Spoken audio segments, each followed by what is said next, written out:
그리고 해석학적으로 신해석학과하고 연관이 있어요. 그러니까 이 성경을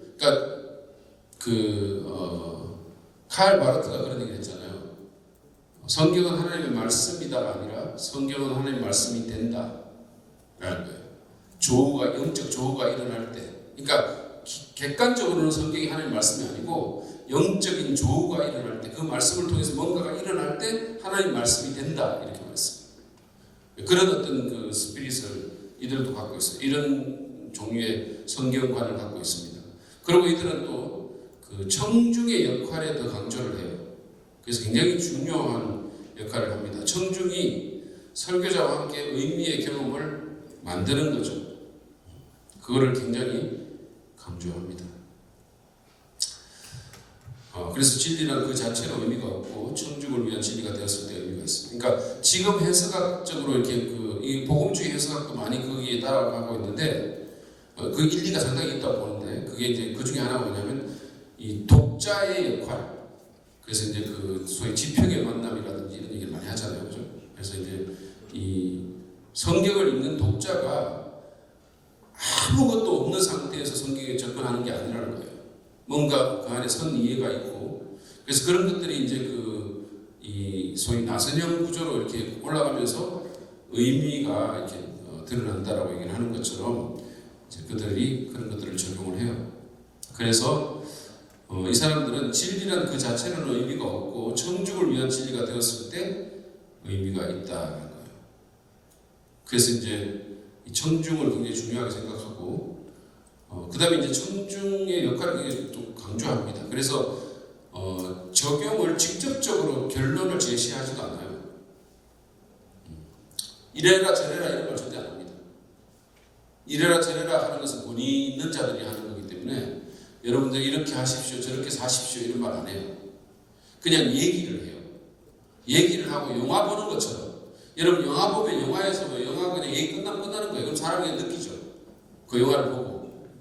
그래서 감흥을 받고 이렇게 하는 거죠. 그러니까 그런 식이지, 영화에서 영화 끝나고 나서 자 영화 잘 보셨나요? 그럼 이제 이렇게 사시고 이렇게 말 안 하잖아요. 그러니까 그런 식입니다. 영화나 소설처럼. 그 다음에 이제 그 경험의 권위를 굉장히 강조해요. 그래서 설교란 본문에 나타난 내용 전달이 아니라 실제적인 경험이다. 그래서 이게 포스트 모던적인 사고하고도 연관이 있는데, 이 사람들은 청중에게 종교적인 경험이 일어나지 않았으면 설교는 무의미하다라고까지 얘기를 해요. 종교적인 경험이 일어나야 된다는 거예요. 저는 이 당위성에는 동의합니다. 그래서 예배가 하나의 어떤 영적 사건이 되는, 그리고 설교를 들을 때 그 안에서 영적인 경험이 일어나게 만드는 그런 것은 굉장히 중요하다고 생각해요. 그래서 이들은 어떻게 생각하냐면, 설교자의 어떤 책임을, 역할이랄까 책임을 진리의 교사라기보다는 경험의 연출자로 더 많이 봐요. 여기서 조금 위험한 게 있죠. 그러니까 진리의 교사라기보다는 경험의 연출자로 설교자를 본다라는 거예요. 그러면 이 사람들이 기여한 기여는 뭐냐? 첫째는 우리를 환기시키는 언어의 성격에 대한 강조. 언어가 단순히 그냥 묘사하거나 정보를 주는데 그치지 않고 언어 자체에 힘이 있다. 언어는 지시적이고 언어 자체가 그 안에서 힘을 갖고 있다는 거죠. 그래서 월트 브룩만이라는 구약학자죠. 설교책도 쓴 분인데 이분은 이렇게 말했어요. 딱딱한 윤리를 가르치려면 시적이고 예술적인 말에 의존하지 않으면 안 된다. 그래야만 듣는 사람의 변화를 일으킬 수 있다. 이렇게 말했습니다. 그다음에 기납적 설교. 신설교학파는 설교가 반드시 아리스토텔레스적인 논리 형태로 전달할 필요가 없다는 사실을 강조해 줬어요. 그래서 설교는 신학 강좌가 아니라 스토리다, 스토리텔링이다. 그래서 이제 그런 측면에서 보면 이들은 전통적인 설교의 형태적 다양성을 제공해 준 겁니다. 그런데 이제 문제는 뭐냐면, 그렇지 않은 설교들을 설교 취급을 안 하는 데 문제가 있어요. 그러니까 비내러티브적인 설교들은 설교가 아니라는 식까지 굉장히 어떻게 보면 좀 이 사람들 책을 읽다 보면 약간 지적인 교만 같은 거를 느낄 수가 있어요. 그 다음에 청중과의 연결에 대한 강조. 신설교학파들은 설교자들로 하여금 자신의 청중과 연결되는 것의 중요성을 깨닫게 해주고 특별히 적용의 중요성을 인식하게 해줍니다. 그러니까 청중을 수동적인 입장에서 능동적인 입장으로 끌어올린 거죠. 그래서 이 과거에 너무 지나치게 그 설교자에게 초점이 가 있었다면 듣든지 안 듣든지 설교자는 평범하면 된다 이게 아니라 청중의 역할을 상당히 많이 끌어올렸어요. 청중으로.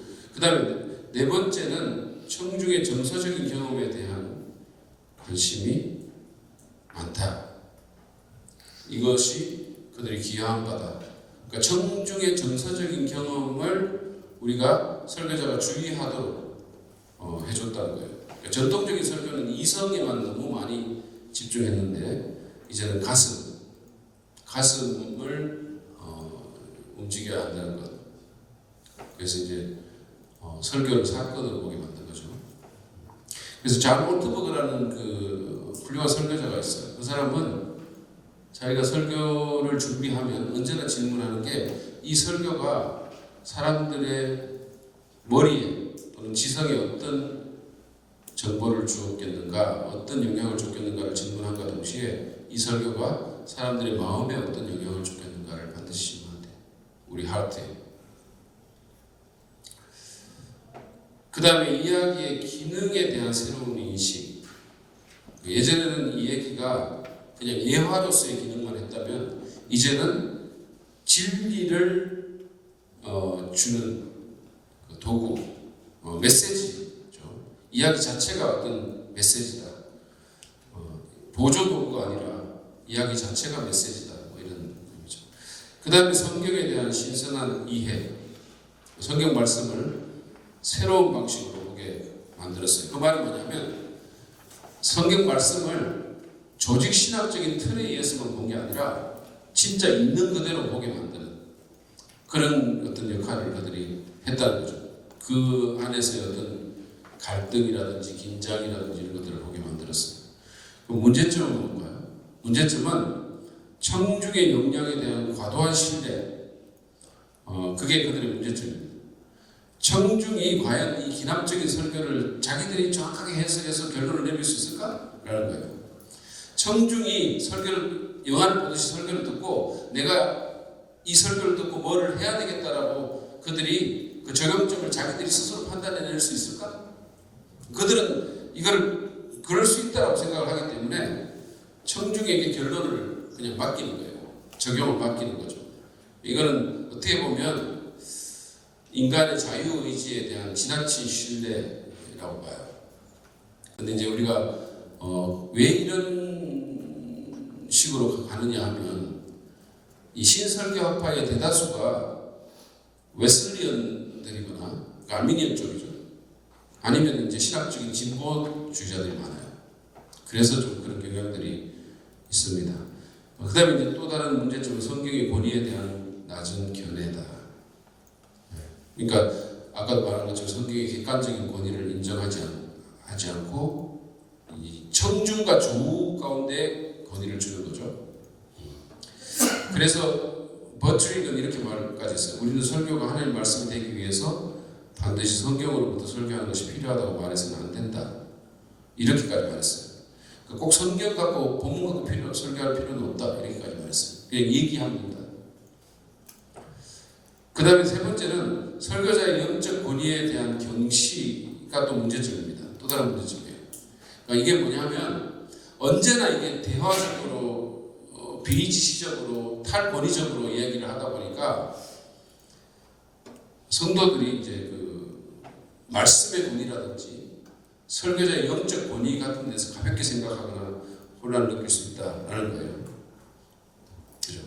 특별히 이제 한국 같은 경우에는 좀 유교적이고 아무래도 좀 그 권위주의적인 사회인데 그런데 이제 너무 막 이렇게 하다 보면 이제 목사님의 권위를 이렇게 좀 경시하게 되는 리더로서의 권위를 경시하게 되는 그런 잘못된 결과를 맞을 수도 있다라고 생각합니다. 저도 제가 이제 그 설교를 하는데 좀 예화를 제가 예화뿐만 아니라 제 스스로를 까는 얘기라든지 뭐 이런 얘기를 좀 하거든요. 그리고 또 이제 유머 같은 걸 좀 하고 뭐 유머를 하다 보니까 개콘 얘기도 한 번씩 하고 이러다 보니까 좀 그게 이렇게 쭉 누적이 되다 보니까 그 아무래도 권위에 대해서 이렇게 좀 그런 게 있는 것 같다는 생각을 요즘 하게 돼요. 예.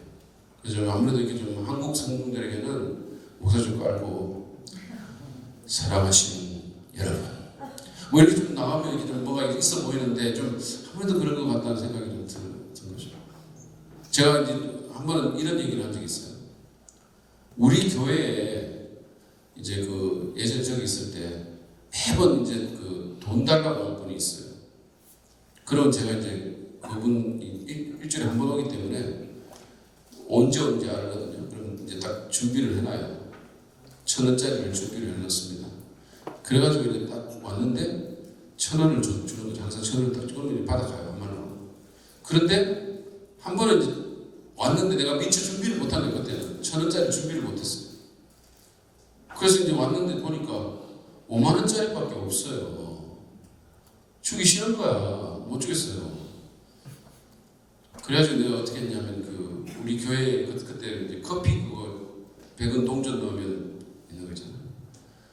그걸 제가 열어서 그 열쇠 제가 갖고 있거든요.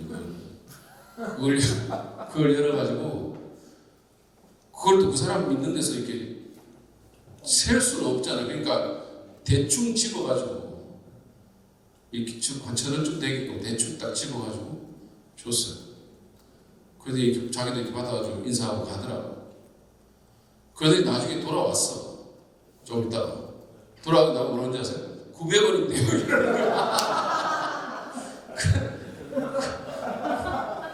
아니 무슨 내가 그걸 그래가지고 내가 다시 열어가지고 100원 더 줬어요. 제가 이런 얘기를 한 번씩 설교 때 하거든요. 그러니까 성도들이 재미는 있어 하는데 이 목사가 쪼잔하게 그거 그냥 주고 말지 그걸 또 그것까지 열어가지고 열쇠를 해가지고 이런 걸 이제 자꾸 듣다 보니까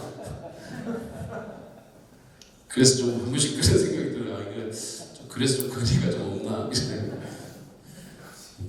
그래서 이제 그런 것들이 있고요. 그다음에 이제 성경에 대한 편협된 접근, 그 성경을 문학적인 접근으로만 다룬다고요. 그러니까 이게 너무 현대 소설 기법으로 다루는 그런 것이 정당하냐에 대한 논란이 있습니다. 사실은 성경 문학 작품 이상인데, 그 다음에 이제 마지막으로는 설교 형태에 대한 편협된 견해. 이거는 이미 말씀드렸습니다. 모든 것을 내러티브로 하고 아닌 것에 대해서는 자꾸만 비판을 하고 폄하를 하는. 그러다 보니까 이 해중들은 또 너무 편식하는 내러티브 편식에 빠질 수 있는 이런 경향이 있다. 네, 자 그러면 시간이 조금 있는데 여기까지만 하고 또 다음 시간에 연습을 주시면 감사합니다.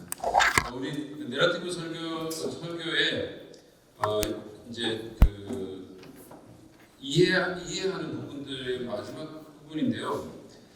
저희가 이제 그 내러티브 설교에서 신설교학파가 제가 지금 말씀드리고 있는 내러티브 강해 설교하고 조금 다른 부분이 있는 것은 이제 같은 내러티브를 사용해서 진리를 전달한다는 것은 같은데 그분들은 이제 적용을 거의 안 해요.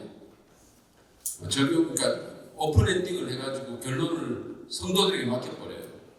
그러면 마치 영화 보듯이 성도들이 그냥 마음에 담고 자기들이 알아서 하는 거거든요. 그러니까 그래서 적용을 거의 안 한다는 게 이제 다른 점이고, 그다음에 이제 그 사람들이 그 성경의 어떤 그 권위나 이런 부분에 대해서는 좀 우리가 신학적으로 좀 다른 부분들이 있다는 사실을 좀 지적을 해드리고 싶어서 이 부분들에 대한 얘기를 좀 했고, 그러면서 이 내러티브 설교 자체에 대한 어떤 추가적 약점을 보면 좀 약점들이 있습니다. 어떤 약점들이 있냐 하면 첫째는 교회에서 가르침의 기능이 약해질 가능성이 있다는 거예요. 그러니까 이야기를 늘 하다 보니까 그러니까 티칭이라는 건 사실은 좀 목사가 에베소서 4장 11절 보면 목사와 교사다 이렇게 돼 있잖아요. 그러니까 목사는 가르치는 자인데 이를테면 대표적인 예로 이제 그 존 메가드 목사님이라든지 팀 켈러라든지 이런 사람들은 이 티처 같거든요. 말하자면 딱 가르치는 그게 있어요.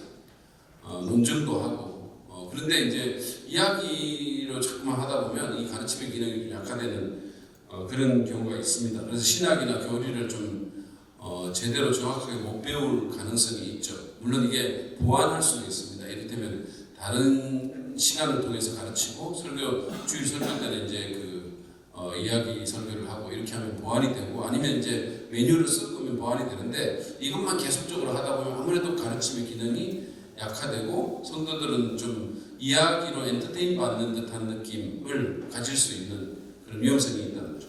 그 다음에 두 번째는 설교가 변화를 위해서가 아니라 매혹시키기 위해서 존재한다는 잘못된 인상을 심어줄 수가 있다는 거거든요. 그래서 이게 아무래도 이제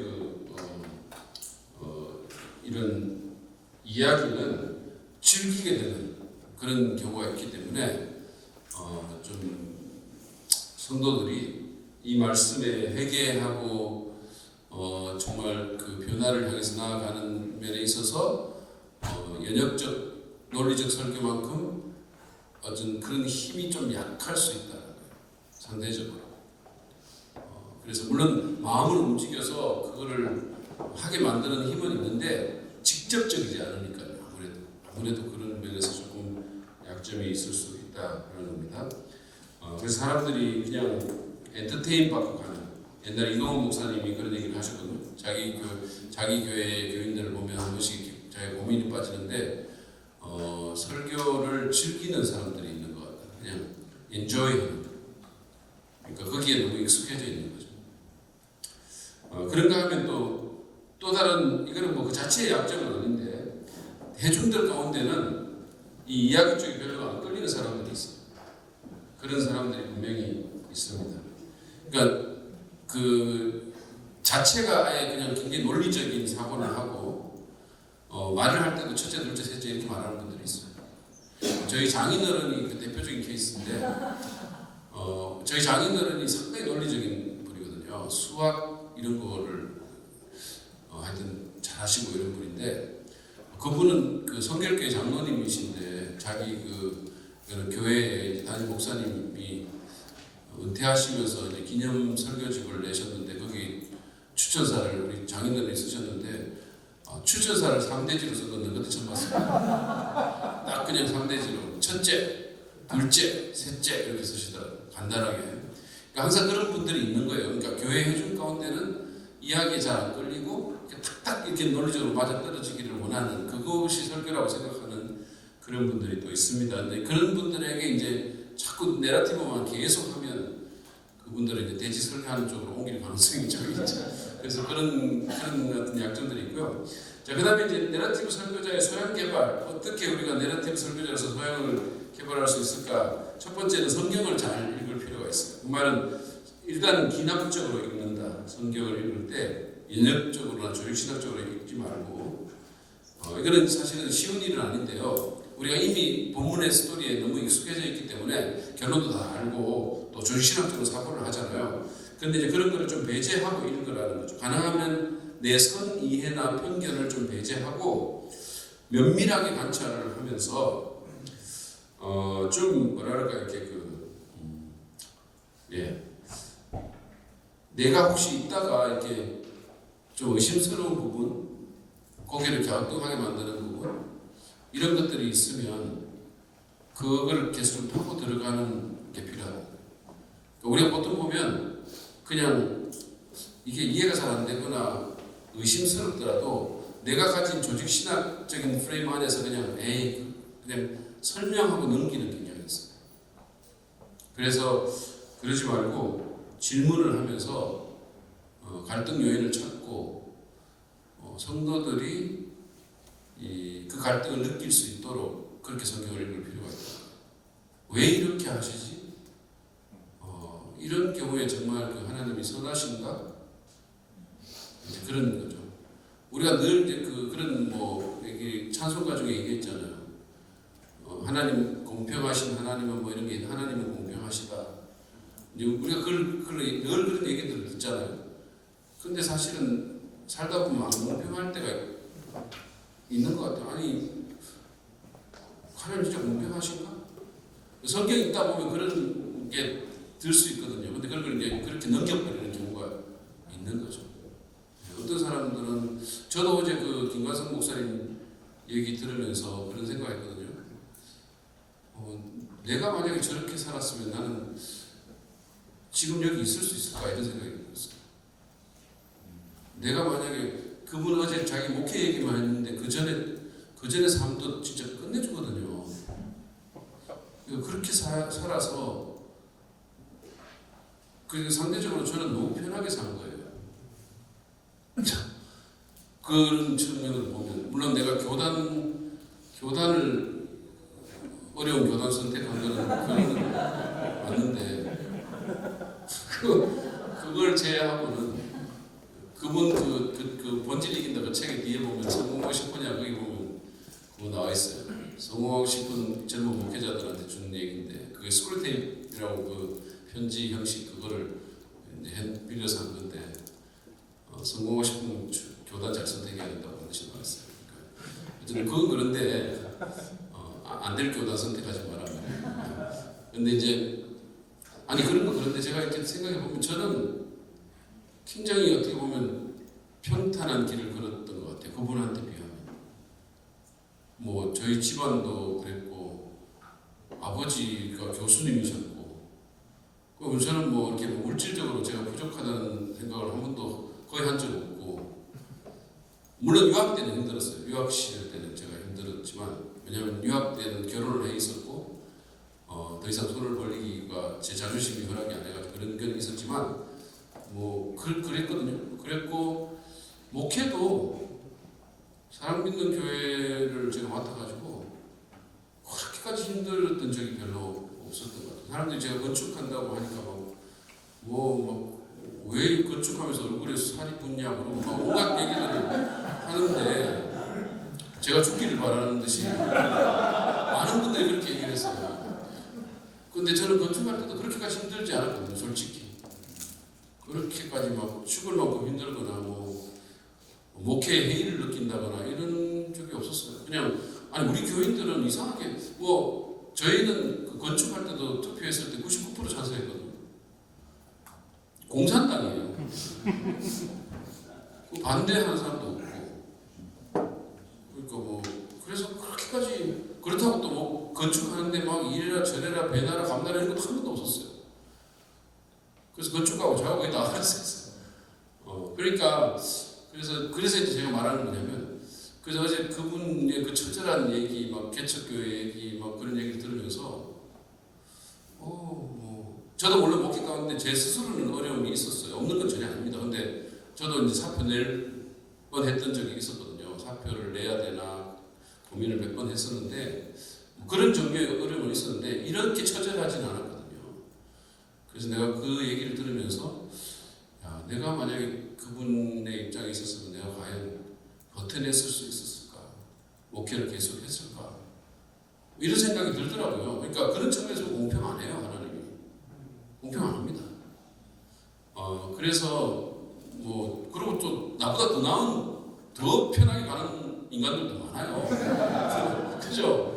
제 친구 중에는 정말 그 다라스 같이 공부한 친구 중에는 그런 사람도 있는 거예요. 처음 딱 갔는데 뭐 완전히 뭐 몇백 명 되는 교회에 가가지고 집사님들 빡빡하게 받쳐주고 뭐 그런 사람도 있어요. 그래가지고 금방 크고 그런 사람도 있고 그러니까 하나님 공평 안 한 거예요. 그런 면에서 보면. 그러니까 이제 제가 말하는 포인트는 뭐냐면 그런 어떤 우리가 들어왔던 클리셰 같은 것들 이런 것들이 우리한테 이렇게 박혀가지고 하나님 나를 실망시키지 않으시고 그런 찬송가 있는데 한 번 더 실망시켜요. 때때로 실망스러울 때가 있어요. 근데 그걸로 넘기려고 하는 거죠.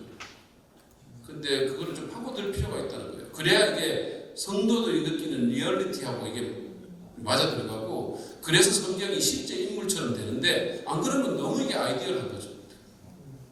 그러면서 여전히 마음속에는 의문들이 있어요. 아닌 것 같긴 한데 이런 거죠. 어떤 애가 주일학교에서는 언제나 뭐 물으면 예수님이죠라고 대답하면 그냥 정답이 80%는 맞는다는 얘기를 듣고는 교사가 귀가 크고 긴 털이 있고 뭐 꼬리가 달린 그 뭘까? 그러니까 내가 예수님이죠. 이렇게. 그러니까 우리가 그런 경향이 있는 거죠. 그냥 대충 그냥 이렇게 정답 말하면 된다.